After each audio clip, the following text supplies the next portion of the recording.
Hello student, today we are going to start our new chapter integration. Before start this chapter, we have to learn some formulas on the integration. So have a look. X to the power n dx is equal to integration of x to the power n dx is equal to x to the power n plus 1 upon n plus 1 and plus c. A to the power x dx integration is equal to a to the power x upon log a plus c. E to the power x dx is equal to e to the power x plus c. 1 by x of integration of 1 by x dx is equal to log x. Integration of sin x dx is equal to minus cos x. And cos x, integration of cos x dx is equal to sin x. Integration of tan x dx is equal to log sec x or minus log cos x. Next one is integration of cosec x is equal to log of cosec x minus cot x plus c, or we can write log tan x by 2. Next one is integration of sec x dx is equal to log of sec x plus tan x. Next one is cot x dx is equal to log sin x. Integration of sec x tan x dx equal to sec x. The next one is cosec x cot x. Integration of cosec x cot x is equal to minus cosec x plus c. And the next one is integration of sec square x dx is equal to tan x plus c. And the last one is integration of cosec square x dx is equal to minus cot x dx.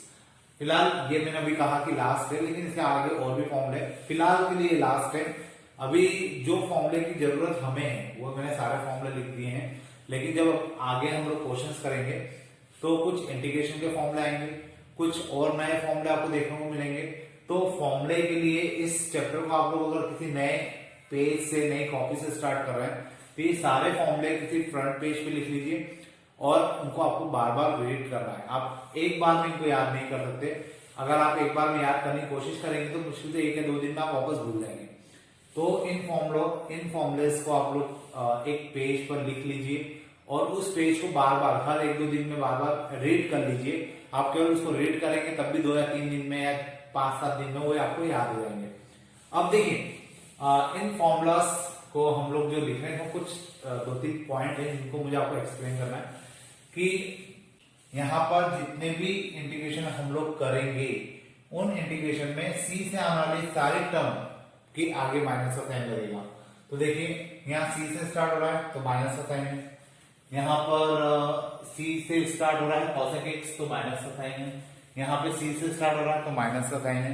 तो आपको ये concept याद रखना है कि integration में जब हम लोग किसी टर्म का या किसी फंक्शन का इंटीग्रेशन करते हैं और आंसर सी से स्टार्ट हो रहा है तो उसका आगे माइनस लगा दीजिए. ये आपको याद रखना काफी इजी भी रहेगा. अब यहाँ पे आपने कुछ नोटिस किया हो कि यहाँ पर हमने सभी के आगे plus C plus C plus C plus C plus C plus C ऐसा लिखा है और यहाँ पे dx लिखा है, इंटीग्रेशन का साइन है. तो मैं आपको इसका थोड़ा सा एक मीनिंग बता दूं. हम लोग एक्चुअल में जो चैप्टर मैंने अभी स्टार्टिंग में कहा था कि we are going to start our new chapter integration, but it is actually indefinite integration. Indefinite क्यों कहा जाता है उसका रीजन मैं आपको बताता हूँ. हम लोग ये मानते हैं कि जितने भी इंटीग्रेशन होते हैं, जो भी हम लोग इंटीग्रेशन करते हैं वो डिफरेंशिएशन का अपोजिट होता है, या मैं ये कहूं कि डिफरेंशिएशन इंटीग्रेशन का अपोजिट होता है. तो अगर मैंने यहाँ पे लिखा y equal to x square plus 4, ठीक है. अब मैंने अगर एक्स स्क्वायर प्लस 4 लिखा मैं इसको डिफरेंशिएट करता हूं तो क्या आ जाएगा ये divide by dx equal to 2x. Clear. अब मैंने अभी क्या कहा कि जो डिफरेंशिएशन होता है वो इंटीग्रेशन का अपोजिट होता है, या मैं यूं कह सकता हूं कि जो इंटीग्रेशन होता है वो डिफरेंशिएशन का अपोजिट होता है. तो मैं इसको अब इंटीग्रेट कर दूं तो वापस से ये आ जाना चाहिए. तो करके देख लेते हैं अपन. dy equal to 2x dx. Taking integration on both side तो dy का यहाँ पे 1 है, ये हो जाएगा y, ये हो जाएगा 2x स्क्वायर बाय 2, ठीक है. 2 से 2 cancel, y equal to x square. तो यहाँ पर तो मुझे फंक्शन मिल रहा है y equal to x square, जबकि मुझे मिलना चाहिए था y equal to x square plus 4. मतलब यहाँ पे कुछ ना कुछ गड़बड़ हुई.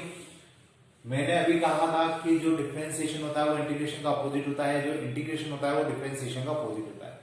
तो यहाँ तो उल्टा काम हो गया, क्योंकि हमने y एक फंक्शन था उसको डिफरेंशिएट किया तो ये आया, और इसको वापस हम लोग इंटीग्रेट करेंगे तो फिर ये आ जाना चाहिए। लेकिन जब हम लोग इसको इंटीग्रेट कर रहे हैं तो हमें क्या मिल रहा है, y equal to x square मिल रहा है। तो y equal to x square मिल रहा है, मतलब प्लस का 4 गायब हो गया। तो यहाँ पे प्लस का 4 हमें नहीं पता।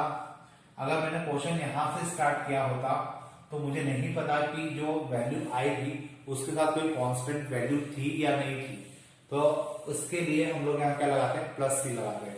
और प्लस सी चूंकि हमें नहीं पता, ये तो खैर अभी मुझे यहाँ फंक्शन में दिख रहा है कि एक्स स्क्वायर प्लस 4 है और यहाँ पे पहले 4 था, लेकिन अगर हमने क्वेश्चन यहाँ से स्टार्ट किया है और इसको इंटीग्रेट किया है तो हमें पता ही नहीं होता कि इसके पहले कौन सी कांस्टेंट वैल्यू थी। तो इसी कारण से हमें प्लस सी लगाना होता है, और हमें जब वैल्यू नहीं पता होती इसी कारण से इसे कहा जाता है इनडेफिनेट। तो हम लोग जो चैप्टर कर रहे हैं वो चैप्टर नंबर 11 है और उसका नाम है इनडेफिनेट इंटीग्रेशन या इनडेफिनेट इंटीग्रल। तो इसको हम लोग करेंगे, और आपको एक बात ध्यान रखना है कि आपको हर आंसर के साथ प्लस सी लगाना है, क्योंकि आपको नहीं पता कि जो इंटीग्रेशन आपने निकाला है उसके साथ कोई कांस्टेंट वैल्यू आएगी या नहीं आएगी। तो आपकी ड्यूटी है कि आंसर जो भी निकालेंगे उसके साथ प्लस सी लगाएंगे। हो सकता है मैं क्वेश्चंस करते करते आंसर में प्लस सी लगाना भूल जाऊं, लेकिन आपकी जिम्मेदारी है कि आप लोग अपने क्वेश्चंस करते समय, आप लोग जब भी प्रैक्टिस करेंगे या आप लोग जब भी क्वेश्चंस फेयर कॉपी में या एग्जाम में करेंगे, आपको प्लस सी लगाना है। और प्लस सी क्यों लगाना है, होपफुली आपको समझ में आ गया होगा। अब देखिए यहाँ पे जैसे मैं sec x dx का इंटीग्रेशन करना है, तो ये जो सिंबल होता है ये इंटीग्रेशन का सिंबल कहलाता है। dx लिखा है, इसका मतलब है कि sec x को इंटीग्रेट करना है विथ रिस्पेक्ट टू x, इसलिए यहाँ पे dx है। जैसे ही हम लोग इसका इंटीग्रेशन करते हैं तो इंटीग्रेशन का साइन हट जाता है, साथ में से dx भी हट जाता है, और जो आंसर आता है उसमें हम लोग प्लस सी लगा देते हैं। तो ये फॉर्मूले कुछ आपको इस प्रकार से याद रखना है।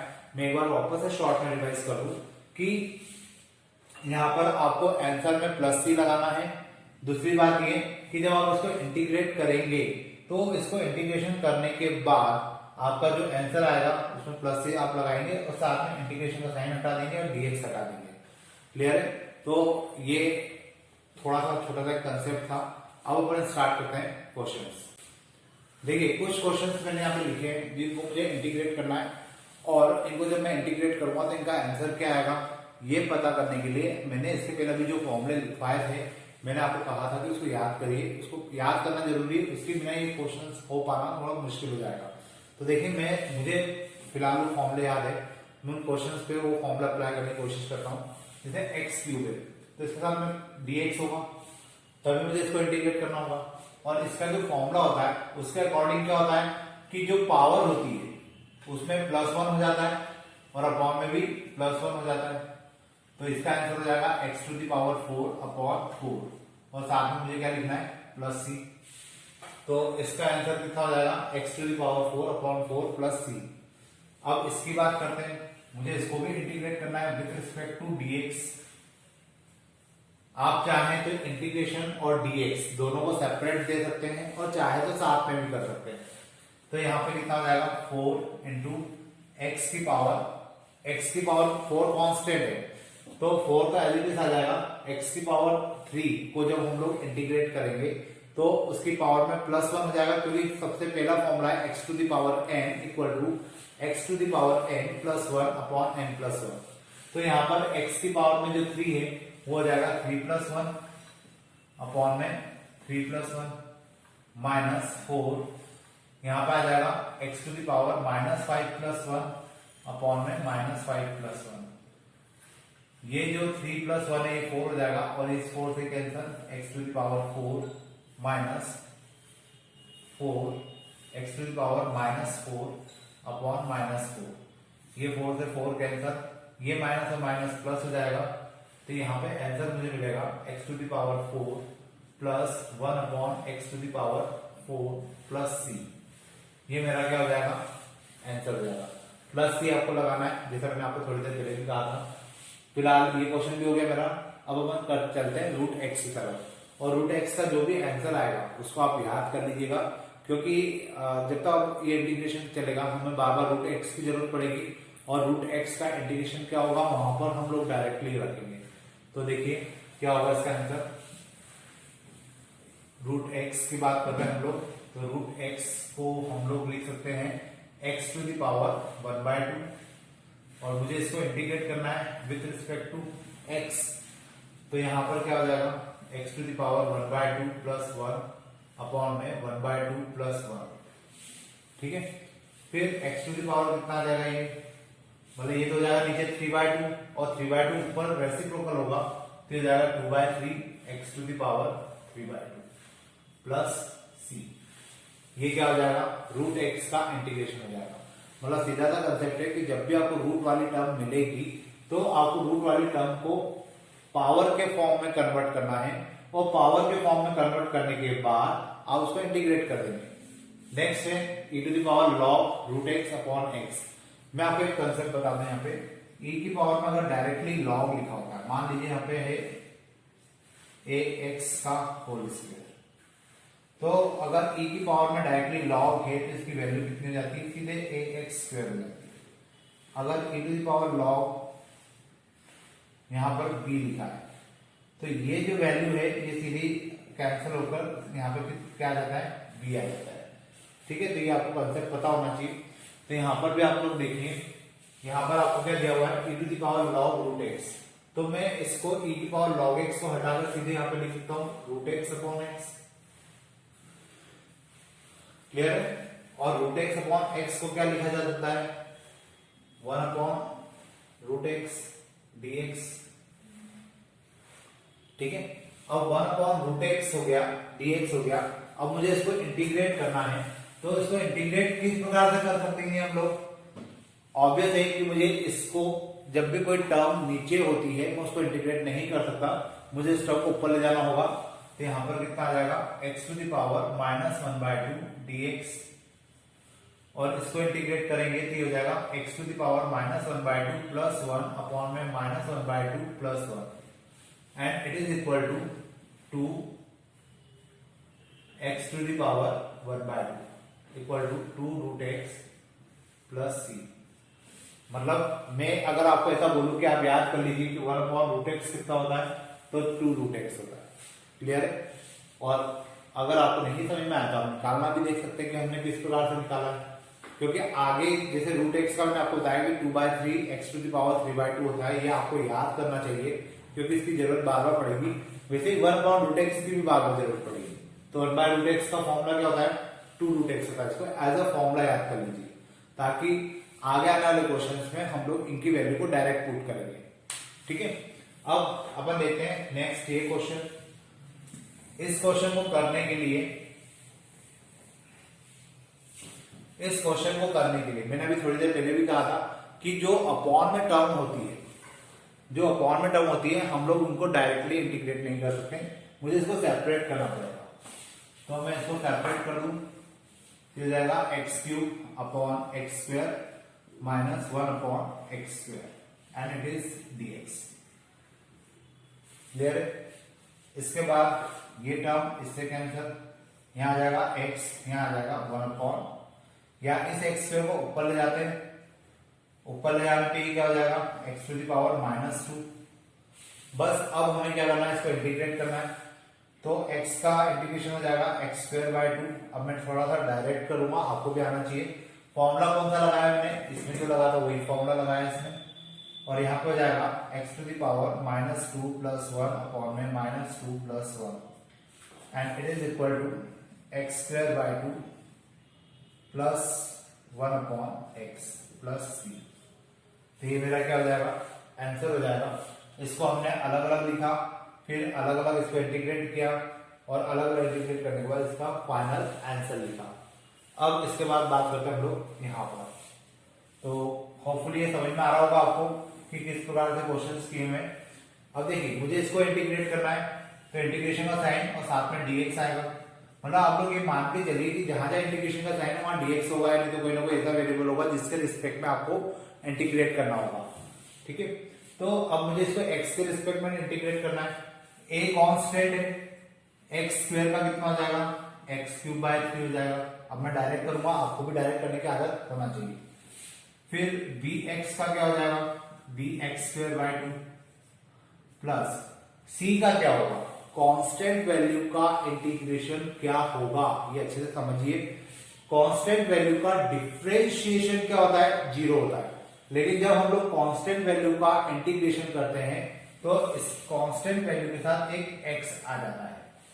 कैसे आ जाता है मैं बता देता हूं। मान लीजिए मुझे c को इंटीग्रेट करना है विद रिस्पेक्ट टू dx, मतलब x के रिस्पेक्ट में इसको इंटीग्रेट करना है।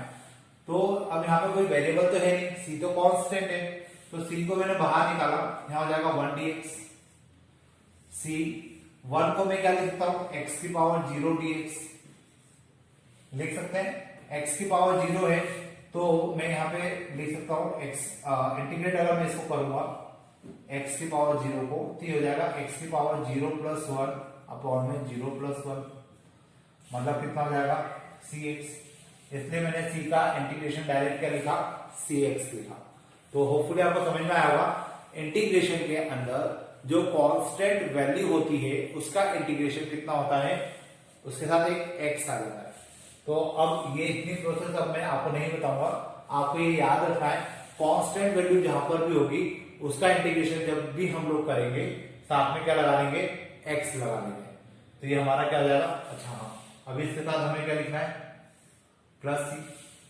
ये जो कैपिटल C लिखा है इसका मतलब है कि कांस्टेंट है, ठीक है। तो इस प्रकार से हमारा ये क्वेश्चन भी हो जाएगा। अब बात करते हैं इस क्वेश्चन की। तो देखिए अब इसको क्या करना है हमें, यहां लिखा हुआ है 1 माइनस एक्स और रूट एक्स, मुझे इसको इंटीग्रेट करना है विद रिस्पेक्ट टू x। तो अब इसको इंटीग्रेट किस प्रकार से किया जाएगा, तो इसको इंटीग्रेट करने के लिए पहले इसका अंदर मल्टीप्लाई कर देते हैं, ये हो जाएगा root x minus x root x. मैंने अभी थोड़ी देर पहले ही कहा था कि जब भी आपको x मतलब रूट वाली टर्म मिल जाए और उसको आपको इंटीग्रेट करना हो तो आप उस कंडीशन में इसको डायरेक्ट इंटीग्रेट नहीं कर पाएंगे, आपको इनको पावर के फॉर्म में लाना पड़ेगा। तो ये हो जाएगा x to the power 1/2 minus, इसको हम लोग लिख सकते हैं x टू द पावर 3/2, ठीक है। 1/2 ऊपर प्लस 1 अपॉन में 1/2 plus 1 minus x to the power 3/2 plus 1 upon में 3/2 प्लस 1।